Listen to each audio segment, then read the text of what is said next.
Vamos lá, pessoal, continuando então. Agora vamos falar então um pouquinho sobre o processo disciplinar em geral.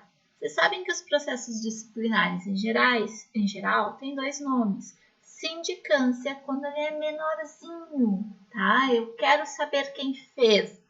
Eu quero montar todo o esquema do golpe, do que fizeram. Então é a sindicância. Enquanto o PAD é uma coisa maior, certo? Quando a autoridade tiver ciência de uma irregularidade, né? Denúncia. Sempre que houver uma denúncia de um servidor para que seja instaurada uma sindicância, um PAD, essa denúncia não pode ser apócrifa, não pode ser sem nome, não, tem que ser assinado e ter o endereço da pessoa denunciante. A sindicância, quando eu não tenho dados suficientes para sua determinação ou para apontar o servidor faltoso. Já o PAD, a gravidade da ação ou omissão torna o servidor passível de demissão, cassação da aposentadoria ou disponibilidade. Aí eu vou abrir um PAD. Aí vem o que eu pensei que não caísse na prova e está desmoronando em prova. Suspensão preventiva. O que é isso? Pode ficar suspenso até 60 dias, prorrogável por mais 30, para que seja feito pela necessidade de tem que ter uma necessidade fundamentada do teu afastamento, tá? Para que esse afastamento, pessoal? Para apurar as faltas, a tua falta. Tu foi denunciado. E agora, para que tu não engavete as coisas, não mascare as provas, a administração pública vai te suspender. Quanto tempo pode ser? De 60 dias. Porém, pode ser prorrogável por mais 30. Então, até 90 dias. O que acontece nessa suspensão? Direitos do servidor. Ele tem direito à remuneração e à contagem do tempo de serviço relativo ao período da suspensão preventiva, quando o processo não resultar nenhuma punição para ele ou se limitar apenas à pena de advertência, certo? Aí ele tem direito, então, à remuneração e tempo de serviço. A remuneração e o tempo de serviço correspondem ao período de afastamento excedente ao prazo da suspensão efetivamente aplicada. Só isso que tem dessa suspensão preventiva que eles vêm e perguntam na prova. Aí vem a sindicância. Ela é cometida a servidor, que pode ser dispensado de suas atribuições normais até a apresentação relatória dessa sindicância. Por quê, pessoal? Para a preservação do processo. Então, esse afastamento é a suspensão preventiva. Essa sindicância ele vai receber tudo certinho. Pode ter uma comissão de sindicância, que são no máximo 3 servidores. O que eles vão fazer?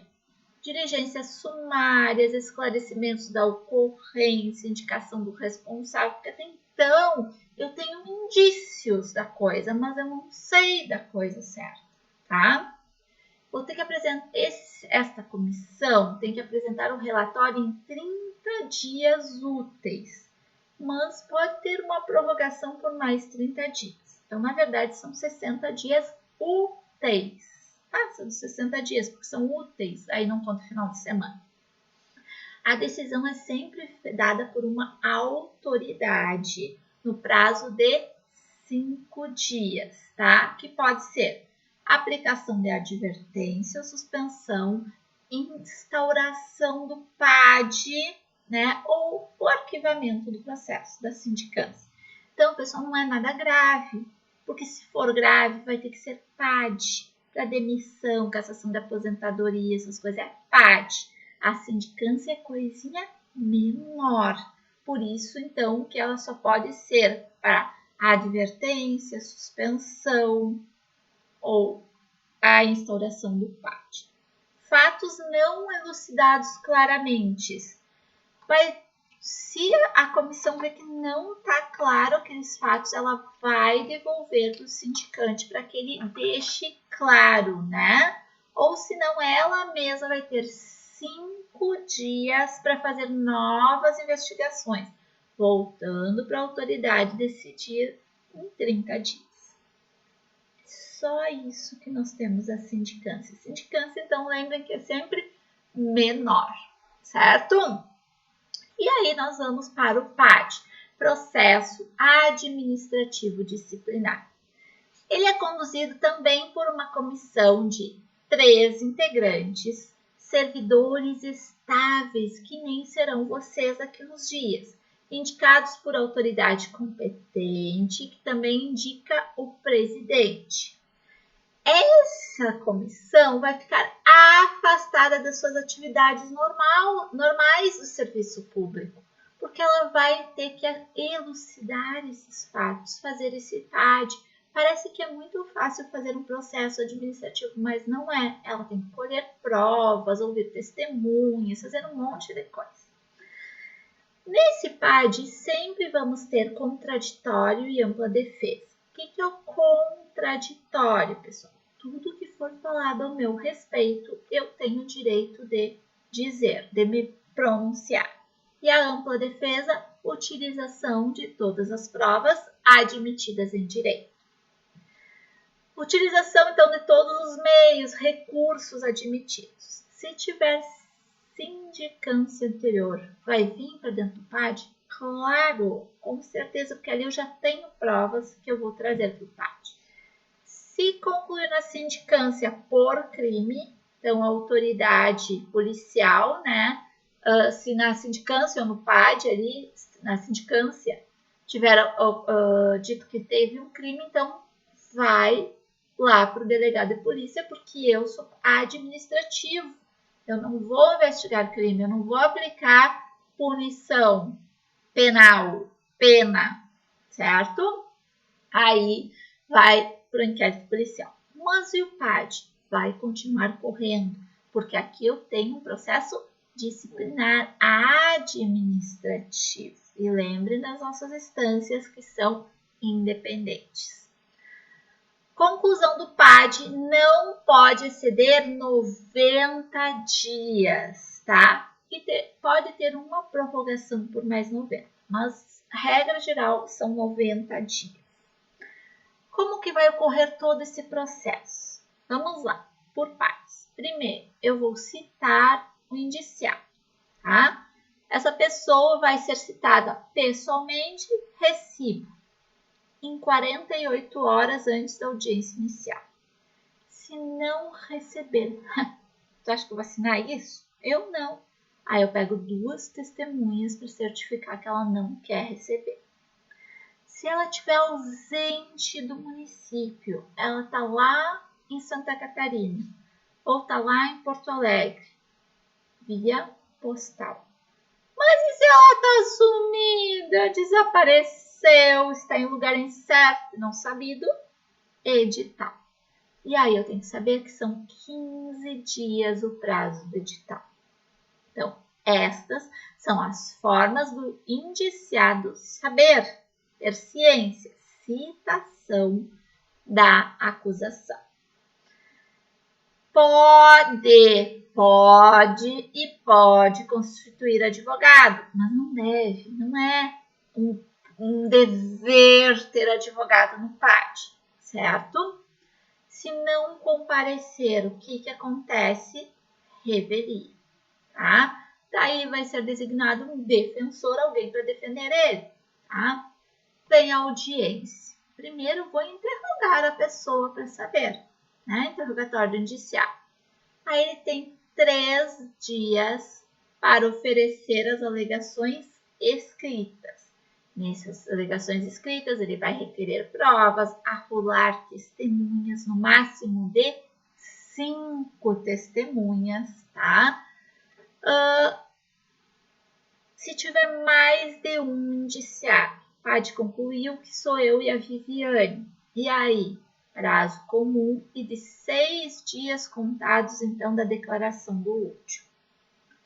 O que a comissão que foi montada para julgar esse PAD pode fazer? Tomar depoimentos, acariações, investigações e diligências cabíveis. O que é isso? Colheita de provas, valer-se de peritos e técnicos para a elucidação dos fatos. Ainda, o acusado mais o seu defensor podem ver tudo isso. Cuidado com as provas. As provas, o que já estiver nos autos, o advogado tem acesso. Agora, o que não estiver ainda nos autos, não. Certo? O presidente da comissão pode indeferir pedidos impertinentes, meramente protelatórios e de nenhum esclarecimento para os fatos. Então, o presidente é que pode fazer isso. Pedido de prova pericial. Quando que vai ser indeferido? Quando não tiver nexo uma prova pericial no processo. Indeferido quando a comprovação do fato independer de conhecimento especial. Testemunhas. Como que vão ser intimadas essas testemunhas? Se for um outro servidor público, então vou intimar o chefe da repartição do dia da audiência para liberar o servidor. Depoimento vai ser oral, mais reduzido a termo. Ele não pode ter esse depoimento por escrito. Ele pode ter alguns apontamentos ali no papelzinho, mas ele não pode ter todo o depoimento por escrito.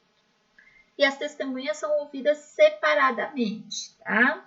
Se o depoimento for contraditório entre uma testemunha e outra, então eu faço a acariação. O que é acariação? Botar cara a cara um com o outro e então o presidente da comissão vai fazer as perguntas, certo?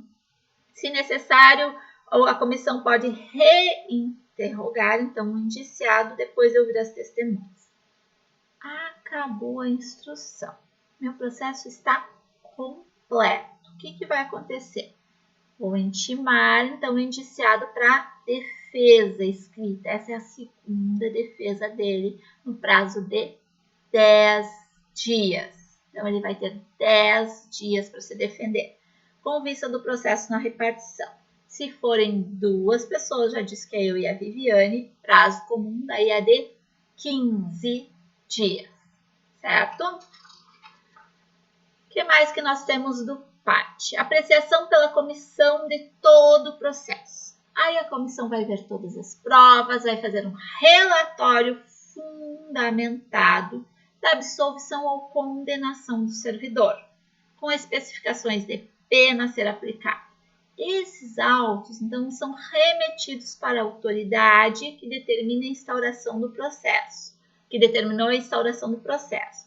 Essa autoridade tem 10 dias, do término do prazo para apresentar defesa. Recebimento dos autos pela autoridade competente. O que essa autoridade pode fazer? Em 5 dias, pedir esclarecimentos ou providências que entender necessários à comissão, tá? Marcando um prazo para que ela diga o que é isso. Encaminhar os autos à autoridade superior, se entender que a pena cabível não é da sua alçada.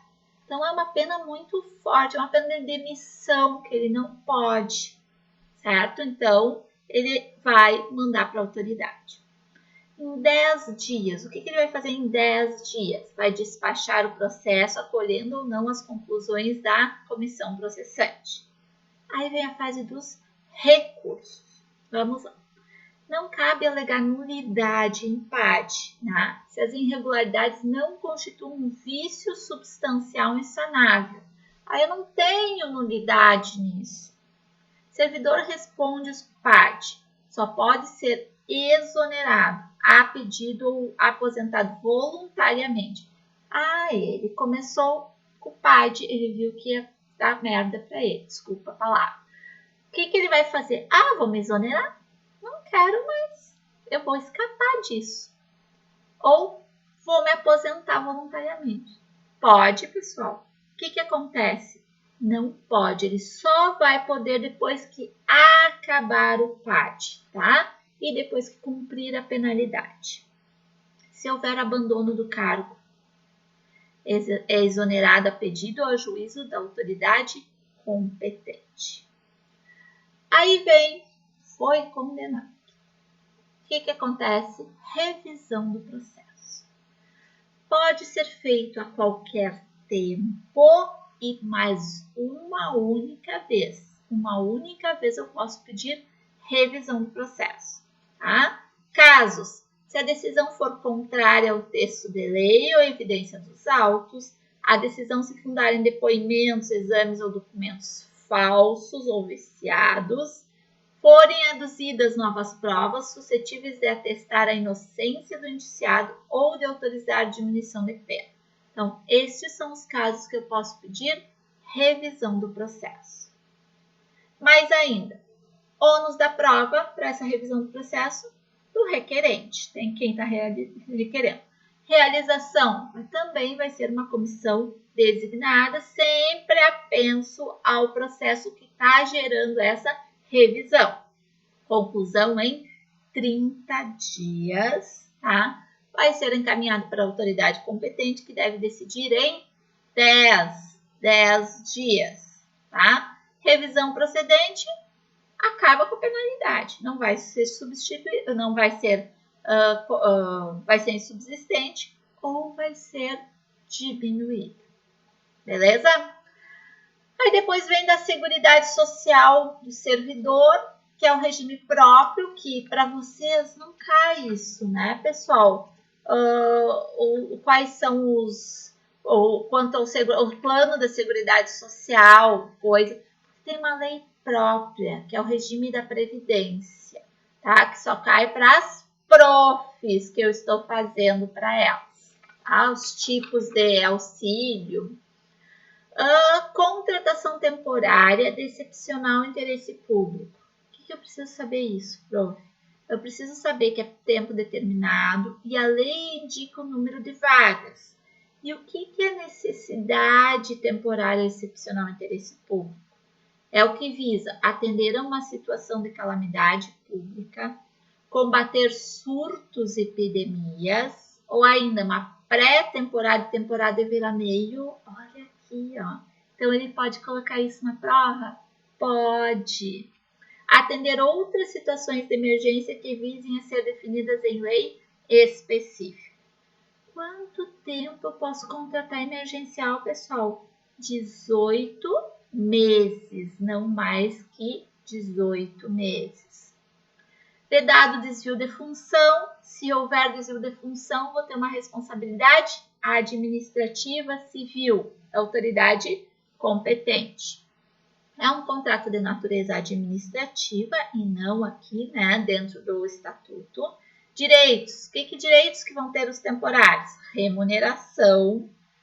Que mais? Jornada de trabalho, serviço extraordinário, repouso semanal remunerado, adicional noturno, gratificação natalina proporcional, né? Férias proporcionais, inscrição em sistema oficial de previdência social. Qual que é o dia do servidor público? 28 de outubro, logo depois da prova de vocês. Então, quem sabe o presente de vocês vai ser servidor público ou mudar de cargo, como vocês tanto sonham, tá? Quem é considerado família do servidor, pessoal? Olha lá, cônjuges e filhos, quaisquer pessoas que vivam às suas expensas e constem de seu assentamento individual. Quem se equipara-se a cônjuge, companheira ou companheiro, com mais de 5 anos de vida em comum ou por menos tempo, se da união houver prole. Então, se vocês viverem juntos e tiverem filhos, já é união estável. E é isso. Então, aqui nós terminamos o regime jurídico dos servidores públicos. Acharam difícil? Não é, né, pessoal? Não tenho muita dificuldade aqui. Tem que saber prazos, percentuais. Isso sim cai na prova. O que eu vou fazer agora? Eu vou colocar no grupo, tá? Vou disponibilizar para vocês o simulado do regime jurídico e vocês irão fazer.